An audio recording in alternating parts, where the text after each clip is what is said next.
In vitro fertilization is an ethical way to produce and grow life. What is in vitro fertilization? It is a process where they extract eggs from the female and sperm from the male and put it in a petri dish or an artificial womb, basically in a lab, to produce embryos. The embryo is then put back into the mother, and 9 months later she is able to produce a baby. However, unable to produce enough embryos, they have to take a large amount of eggs and sperm, which could produce anywhere from 2 to like 20 to 40 embryos. They have no idea how much it could produce. People believe that in vitro is unethical for these reasons. 1. The embryos made by the in vitro process are live human beings, and the ones that are not used are usually discarded, donated to science, or otherwise experimented upon. In the UK, they have found that over 2 million embryos were lost during in vitro fertilization in a year. Is this ethically or morally right? 2. An article done by Australian and US studies I found on fertilitycare.net say that children conceived with assisted reproductive technology, for example in vitro, have about twice the risk of having a major birth defect or low birth weight than children conceived naturally.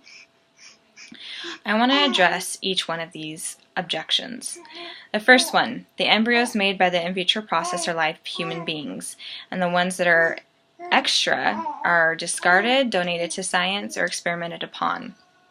I see this as 3 different arguments.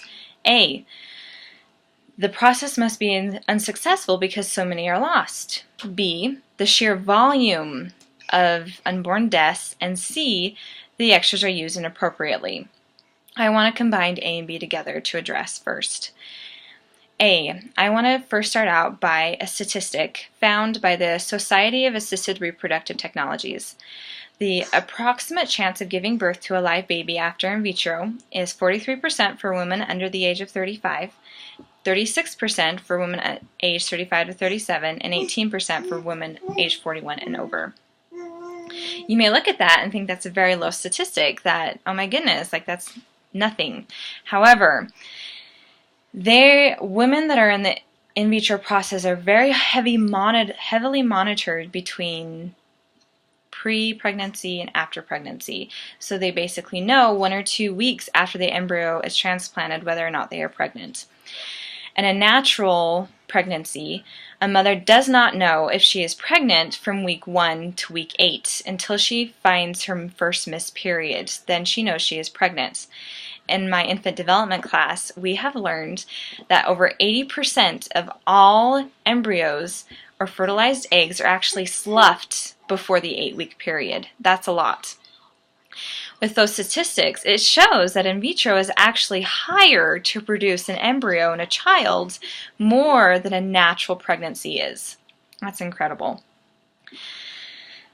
B, that the extras are used inappropriately. The donating of the excess embryos is actually a wonderful and grand experience because you have multiple options.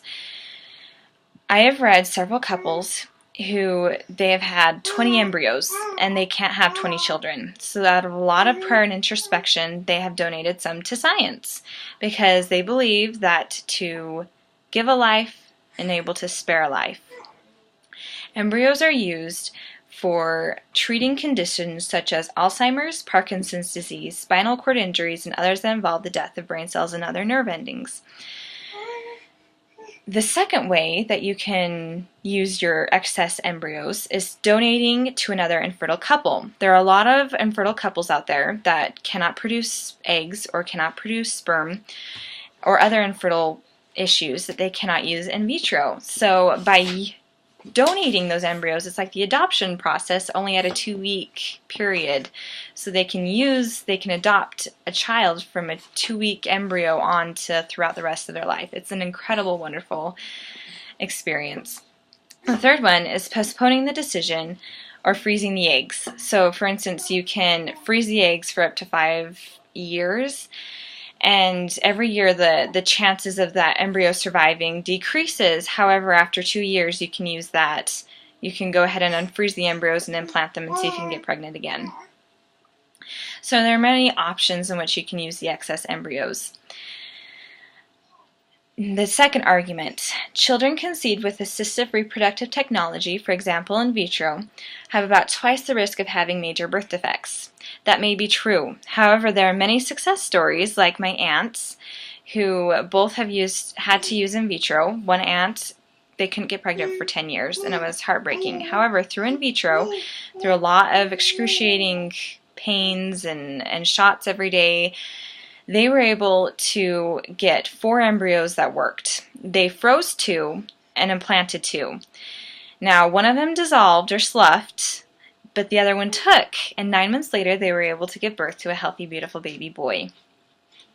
2 years later, they unfroze 2 other embryos, implanted them, and they were able to give birth to another 9 months later to a very healthy baby girl, which is beautiful. It's a wonderful experience. However, what about the birth defects? And I want to give a quote from Dallin H. Oakes that said, "From the perspective of the plan of salvation, one of the most serious abuses of children is to deny them a birth.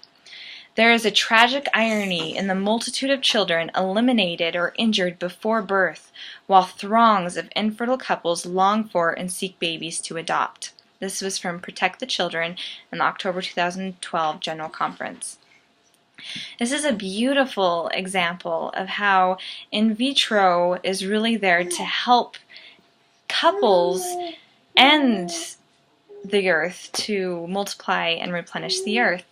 In vitro is an ethical way to produce and grow life. Thank you.